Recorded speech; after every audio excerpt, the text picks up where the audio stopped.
I kind of wanted to keep politics out, but I'm running for Congress in the 51st district. Oh, you are? Oh, okay. Yes. That's all right. That's all right. We're amongst friends. Somebody you know. Juan Vargas. Juan Vargas? I'm running against him. I'll vote for you. No, because, you know, I mean, 15 years ago, 20 years ago, he was great. What happened in the last 15 years? What happened to you in the last 15 years? He came to our school. In 1996, during the teacher strike, Thank you. he was actually here. He was picketing with us. I remember him. I met him. 11 years ago. Where do you that's go? 1996. That's more than 11 years ago. 21. Yeah, I was thinking 2006. 22 years ago, yeah. 22 years ago. That's what I tell people. Yes. Where have you been? Not here. Thank you. Mr. Hernandez, thank you. No, you're welcome.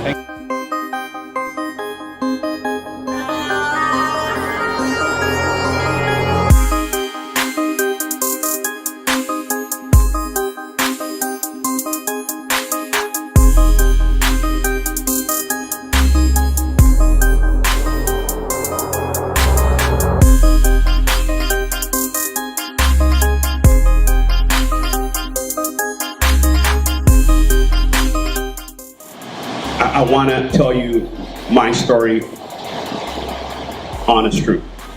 Okay, what I remember next is I ran across the street and there was a soccer field. And this was in Mexicali, just in case some of you are wondering where this happened at. It was a dirt field. I'm playing soccer. My uncle was playing soccer. He was only like 2-3 years older than me. So at the time I was 5, he was probably 7 or 8.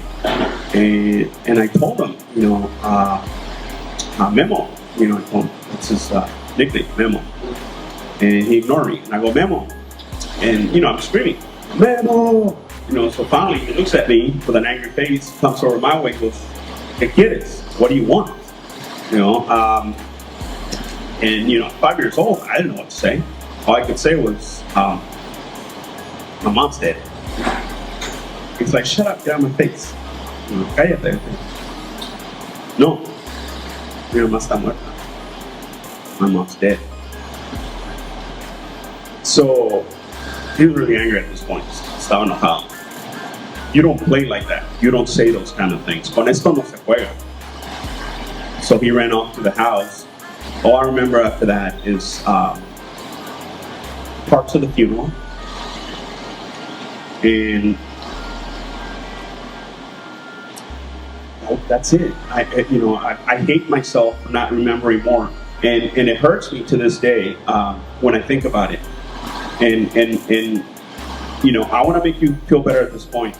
You know, love your parents, okay? Your mom especially, they go through a lot, okay?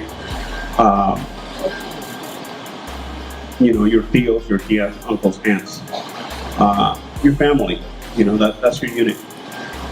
And share that everywhere you go. You know, in the playground, at school, in the classroom, okay? So just have that in the back of my mind, another back of your mind, another mental note, okay? And what's really, you know, what really hurts me is, you know, and there's a lot of positives with it. We'll get to that in a little bit. What really hurts me is that I don't remember her saying, you know, buenas noches, mijo, or ya está la comida, mijo, or te quiero, mijo, or I love you. You know, in English, I love you, mijo, or you know, food's ready, dinner's ready. You know, things that we take for granted. You know, so I want you all to when you run to those episodes, just be aware that they're working hard and they're trying their best. Okay. After 5 years old, after that episode with my mother, that horrible episode, I was on my own. I was 5 years old. I was on my own, and my grandmother was there. My mom's mom. She was there. Unfortunately, she didn't know how to read or write. Okay, But one thing that my mom did early on is she taught me how to read and write. So at 5 years old, I had not gone to school yet, but I already knew how to read and write. Okay? My grandmother did it. So initially, I would make fun of her. But when my mother was no longer there, I knew that I had to step in and read for her and write for her. Because she was, at that point, my grandma became Ama. And I called her that, Ama.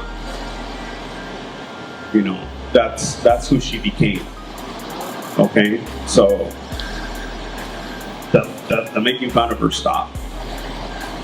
You know. Later on, she went to school, adult school. She learned how to read and write, and she took me with her. And I helped her with the homework. So, at that age, my grandmother at the time was probably in her, mid-50s. So she was still trying to improve herself and make herself better. Okay? I helped my tata, my grandfather. I helped him. He would sell fruit in a cart down the streets in the summer. And he would sell elotes, corn, hot corn in the winter. So I helped with that. It was still not enough. We struggled. It was a one-bedroom home. There were 7 of us that we slept there. At times, I got a job making piñatas. So you guys seen piñatas. So I did that for some time. I worked in the fields as well. So I did that for some time. And it was rough, but at the same time, I was still a kid. So I was still, trying to have fun, trying to do jobs. If I was in the fields picking fruit, I would put some in my bag and throw the other ones that people picking with me and laugh at them. So I was still a kid. I was still, even though I was working, I was still trying to have fun. Okay? So what changed? The good things that helped me is I worked early on. So I had a work ethic. I'm not sure it was the best work ethic, but I was working. I learned how to read and write. So my mom gave me that. And at the same time, or home, there was no running water. There was no electricity. No toilet. Have you guys, what a latrine is? A latrine is, an outhouse. An outhouse for those. If you've seen all country movies, they have an outhouse. So that's how we did things. We did get electricity eventually, and black and white TV. So we were continually trying to make things better. Funny story about the electricity when we had it installed, because back then we can't afford contractors, so we installed it ourselves. Well, my uncles did anyways. And we were proud. We were like, hey, look, our black and white TV comes on. Great, woo, soccer, So we're watching that. So one day it rained. Okay, it rained, and for one reason or another, I was outside and I leaned against the wall. And I got shocked. I got electrocuted. Okay, so not a pleasant experience. Obviously, we didn't do the best work we could for the electricity, for the wiring. So that was probably one of my early experiences with electricity. Okay. Another thing in the back of my mind is I kept hearing, come to the U.S., come to the U.S. But I was still little. I was still 7, 8. I didn't know how. I didn't know what I was going to do, how I was going to do it. So I was sent to live with my paternal grandmother. Okay. So she was in Tijuana. So I arrived in Tijuana. Paternal grandmother. Her name is Concepcion. Everybody called her Concha. And my other one, her name was, getting a little choked up because I was a bad kid to my grandparents, to my grandmothers. And my abuela Concha, she passed away, and I never got to say, I'm sorry. Okay, my other grandmother, she was pretty rough, disciplinarian. Her name was Consuelo, and she was rough with me, but she did the best with what she had. and I was her kid, and with my abuela, with my grandma, Concha Concepcion, when she would discipline, I would laugh. You know, when she tried to spank me, I would run.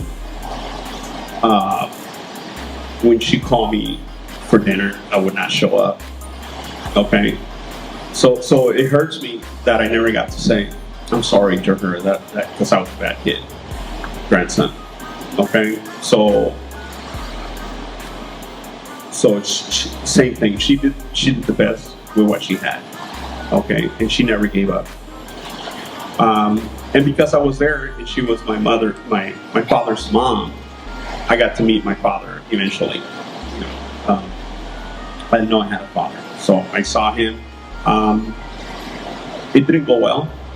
First day that I met him, he said, "You are on your own. I'm not here for you." Pretty much, he didn't care. You know, so that was another blow.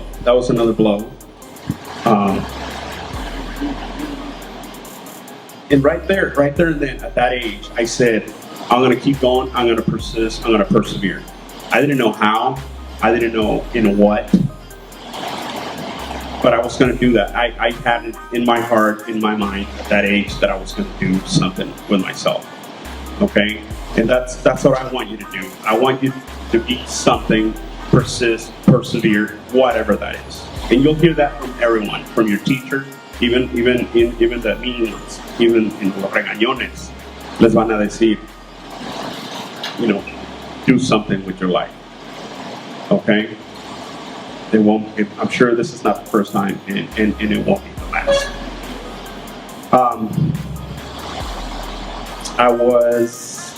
At this time, I was also playing with the arts as well. I did a little bit of calligraphy, and if you guys, that's like fancy writing. So I liked it. So I did a little bit of that. I played flute, so did a little bit of that. And I did some drawing, some painting, some poetry. Obviously, my mom passed away, but I have a father somewhere. You know, he works. I knew where he worked. He works at a hotel. He's a waiter at a hotel in Mission Valley. And then, you know, I do go to school. I was still going to school, and you know, obviously I was speaking English. So back then, those were the favorable things that the immigration system, Homeland Security, wanted to hear in order for you to be allowed to be in the United States. Okay, so he goes, I'm going to help you. I'm going to give you an appointment with the judge right now. And usually appointments with judges take months, especially now. It takes up to years. So long story short, I went to see the judge. The judge said the same thing. Do you speak English? Yes. Do you work? Yes. Do you go to school? Yes. Do you have a criminal record? No. Boom. Stamped it, work permit, you're free to go. That was it. You know, so luck was on my side. People were helping me. And I like to think that my mom was with me. In spirit, obviously. She had passed away. But in spirit, I think, to this day, I think she looks after me. After my well-being. And tells me, keep going, keep what you're doing. And I talk to her. Just like I pray, I talk to my mom. Okay? With that permit, I wanted to prove, beyond a shadow of a doubt, to everyone that I belong to this country, that I wanted to be an American. Guess what I did next? How do you think somebody in my shoes would have proved at that time? Anybody? No? Okay. I enlisted in the Army. Did anybody think about that? Enlisted in the service, Marines, Army? That's okay. So there I was. Gone off to basic training. And these are some of the lessons that hopefully,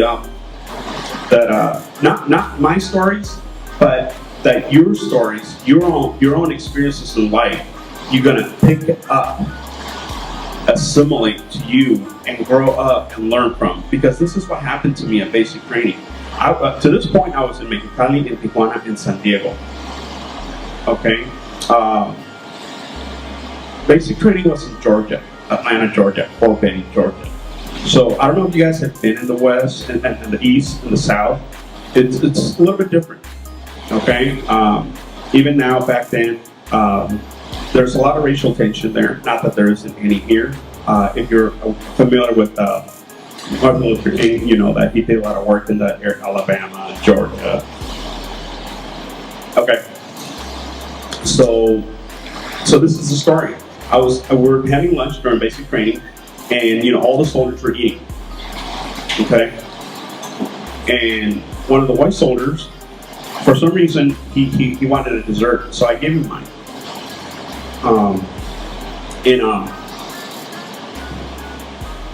The way he goes, "Hey, thanks, Julio." I make nothing of it, but that's not my name. So the brothers were sitting over here, black soldiers, and they're like, "Hey, Mercado, come here." I'm like, "Hey, what's up?" I go over there, and that's not right. And I go, "What's not right?" "They called you Julio. That's not your name." And I go, "Yeah, I'm sure he didn't mean nothing by it." And black soldier's like, "I'm pretty sure he did. I'm pretty sure he did." I was like, okay, I was listening. Okay, all right. At this time, out of nowhere, drill sergeants come on to the group, approach the group, and they say, "Good job, everybody. You guys doing good training. You guys are doing good work. Great. Keep it up." And the same black soldier looks at me. "Did you see that?" "Did I see what?" "Doing great work." "Yeah, but they're addressing the white soldiers." I'm like, "Oh, I didn't catch that." So they're not being racist. They're not being overtly discriminatory. But by you just addressing the white soldiers, I think, and a lot of people disagree with me on this, but I think they're not addressing all soldiers. Okay? And then the drill sergeants come over to, the black soldiers. "All right, everybody, get to work. Let's go. Everybody, get up, get to work." And he told me, "See what he did there?" I'm like, "No."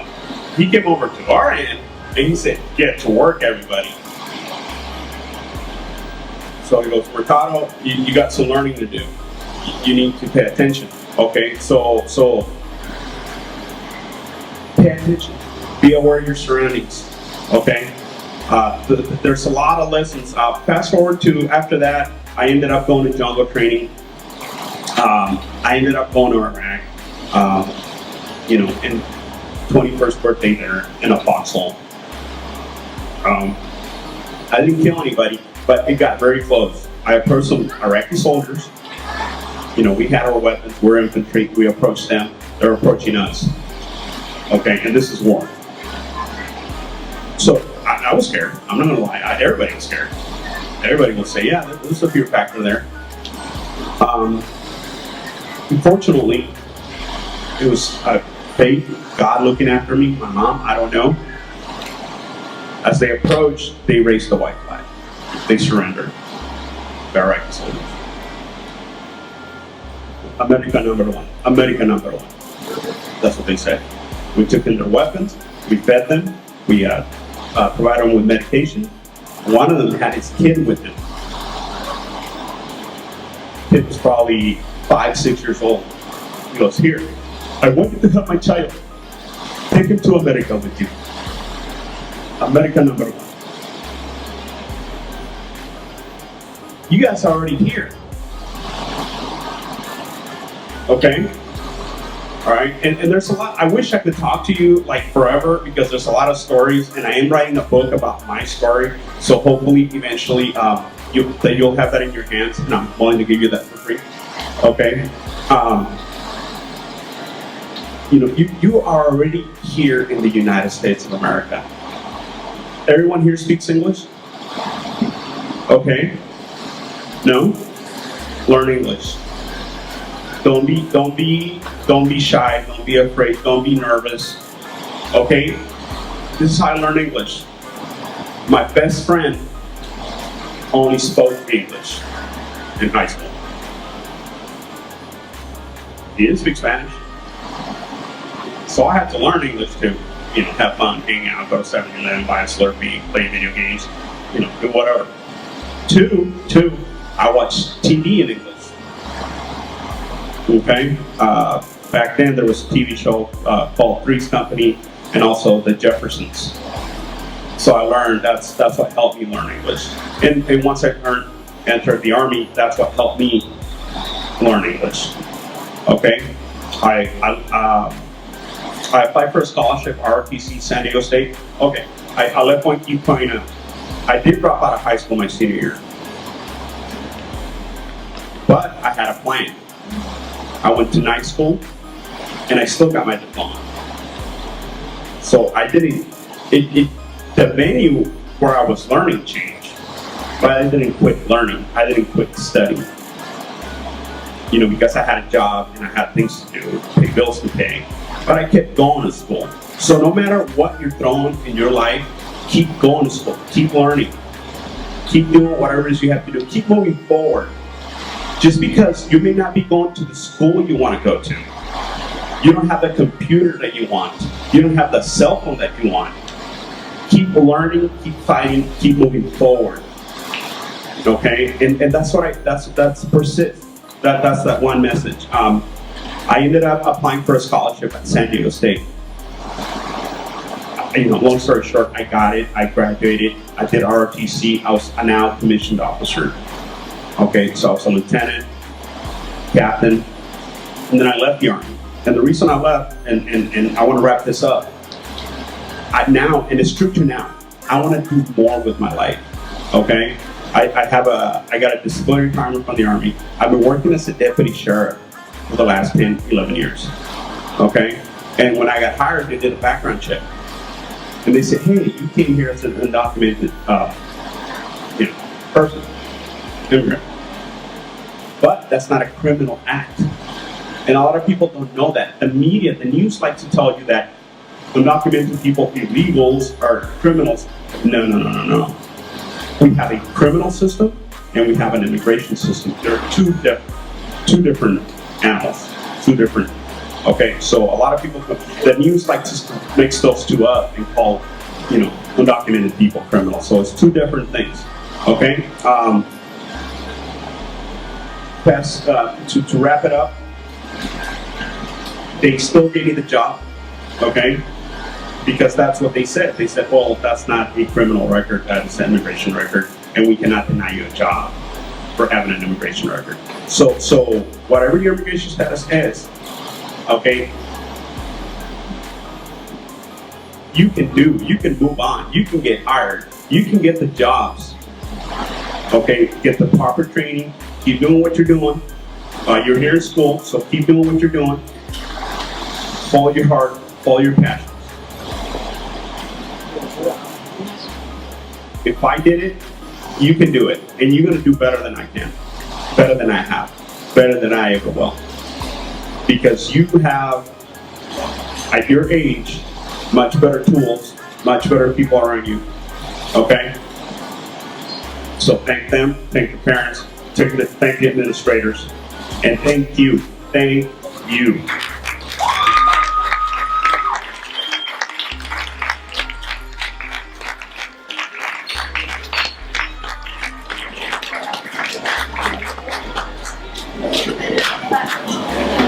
The message here, you guys, as you guys heard Mr. Mercado's message, you guys are here, you guys continue learning, okay? Please let's give Mr. Mercado another round of applause, please. And also, Marlo Martinez brought you guys the backpacks and the school supplies.